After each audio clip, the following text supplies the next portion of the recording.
नमस्कार। YouTube के Sunday classes channel में आप सबका हार्दिक अभिनंदन है। चंपारण सत्याग्रह के इस सीरीज के भाग 3 में हम लोग उपस्थित हैं, जिसका हमने नाम दिया है महात्मा गांधी का कर्मभूमि। इसके पूर्व हम लोगों ने 2 पाठ देखे हैं। पहला पाठ जिसमें मुख्य भूमिका पंडित राजकुमार शुक्ल और पीर मोहम्मद मुनीस की थी। दूसरे भाग में हम लोगों ने देखा कि महात्मा गांधी का चंपारण की धरती पे आगमन होता है, और तीसरे खंड में देखेंगे कि 16 अप्रैल 1917 से वे अपने कर्तव्य पथ पर चल पड़ते हैं। ज्ञात होगा कि 15 अप्रैल को जब वे मोतिहारी आते हैं तो उसी रात एक घटना घटती है तुर्कौलिया में, और गांधी जी निश्चय करते हैं कि जो तत्कालीन घटना है उसको देखने के लिए सुबह हम लोग चले। सुबह तो सभी तैयारी के साथ गांधी को हाथी पर बैठा दिया जाता है, और बहुत सारे किसान उनके साथ होते हैं। साथ में होते हैं धरणीधर प्रसाद। बीच रास्ते में ही सुप्रिंटेंडेंट ऑफ पुलिस का आदमी पहुंचता है और गांधी को रोकते हुए बोलता है कि साहब ने आपको सलाम भेजा है। गांधी समझ जाते हैं और वे धरणीधर प्रसाद को बोलते हैं कि आप इस यात्रा को जारी रखें, और वे उसी सरकारी गाड़ी में बैठ करके आ जाते हैं। जिस जगह पर गांधी वापिस होते हैं, यानी जहां पे सलाम भेजा जाता है, वहां पे गांधी स्मारक चंद्रहिया के नाम से उसको जाना जाता है, जिसका भव्य पुनर्निर्माण 2017 में हुआ। और एसडीओ की अदालत में पेश होते हैं, जहां ये सभी सवालों का जवाब देते हैं और कारण भी बताते हैं, लेकिन कारण से संतुष्ट नहीं होने के कारण इनको जेल जानी पड़ती है और अदालत में पेश होना होता है। यह महात्मा गांधी का भारत की धरती पर पहला अदालती पेशी था, और जहां पे उस अदालत में पेश हुए, वहां पे उनकी याद में 18 अप्रैल 1978 ईस्वी को गांधी स्मारक स्तंभ का निर्माण कराया गया, जो 48 फीट ऊंचा, और उसका डिजाइन नंदलाल बोस ने तैयार किया था। और वह जो जगह है आज गांधी संग्रहालय के नाम से जाना जाता है, और उसके ठीक सामने एक सत्याग्रह पार्क का भी निर्माण कराया गया है। और गांधी को परमिशन मिल जाता है कि ठीक है, अब जांच कर सकते हैं। जांच करने की अनुमति मिलने के बाद में ये जगह जगह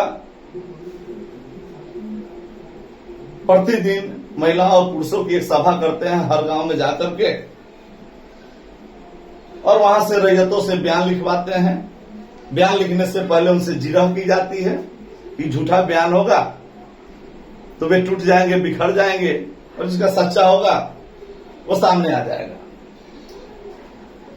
और गांधी की विनम्र व्यवहार के कारण इनकी नजदीकी अंग्रेजों से भी बढ़ने लगती है, और नील षड्यंत्र के प्रबंधक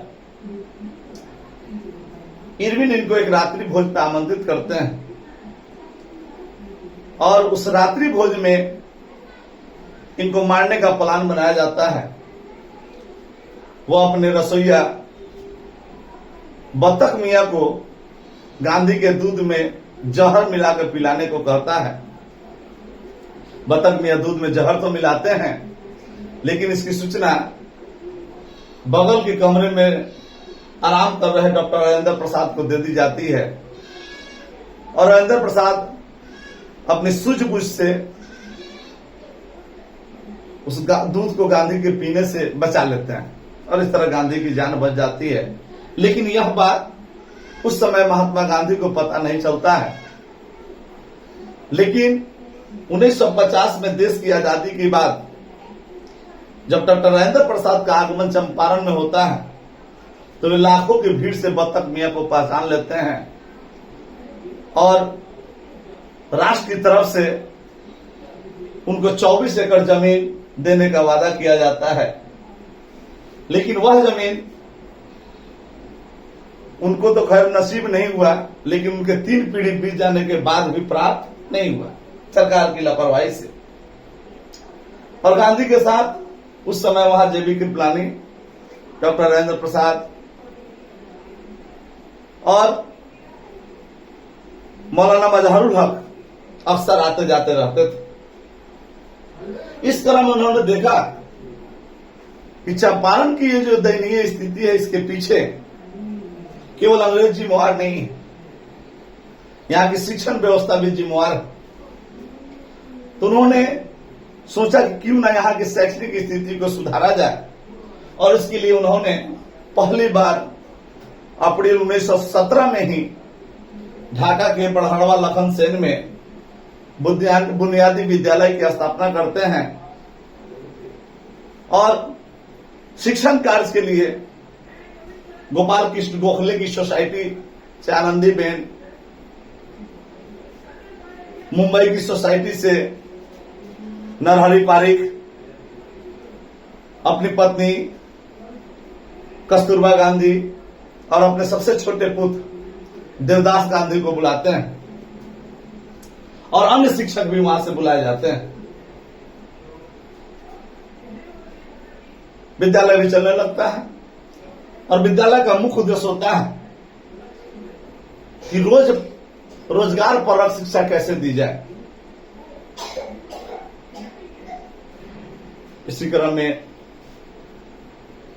ये पश्चिमी चंपारण के भितिरावा में एक दिन सभा कर रहे थे, तो वहां उन्होंने सभी महिलाओं और पुरुषों को आमंत्रित किया था आने के लिए,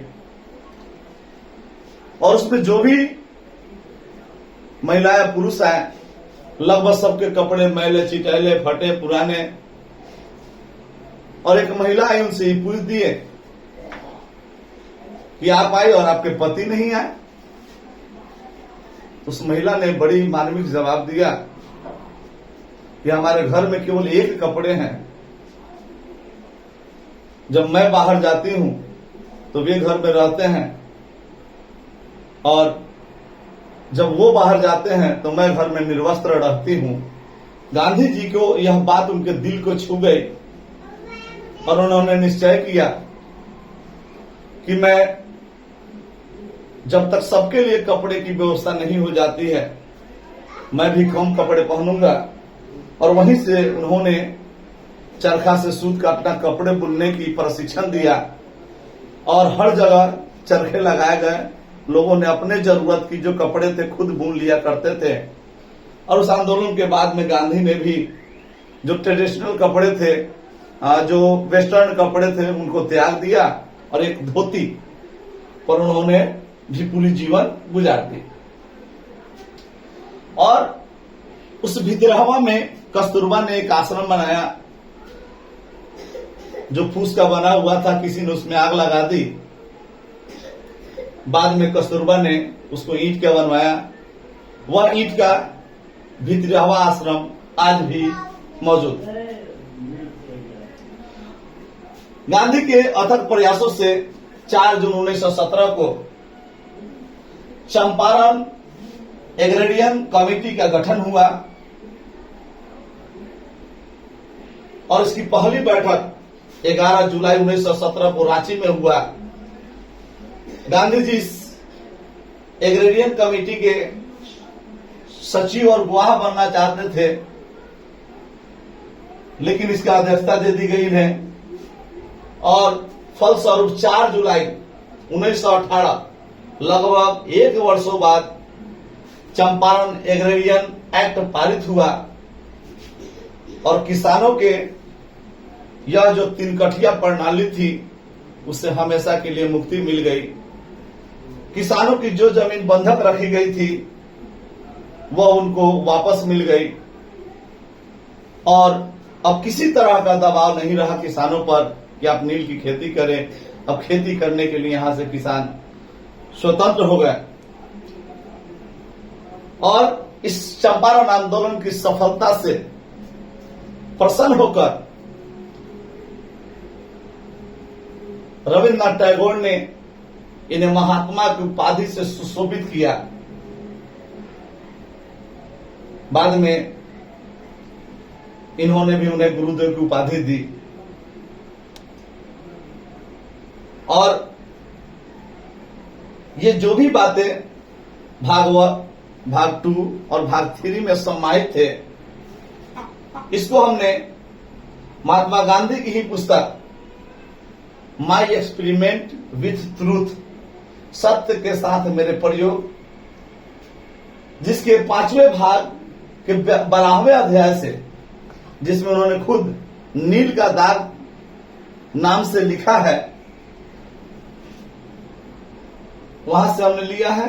और कुछ चीजें गांधी इन चंपारण डॉक्टर राजेंद्र प्रसाद की पुस्तक है, यहां से हमने संकलित किया है। और इसके साथ आज का चंपारण सत्याग्रह सीरीज यही समाप्त होता है। धन्यवाद।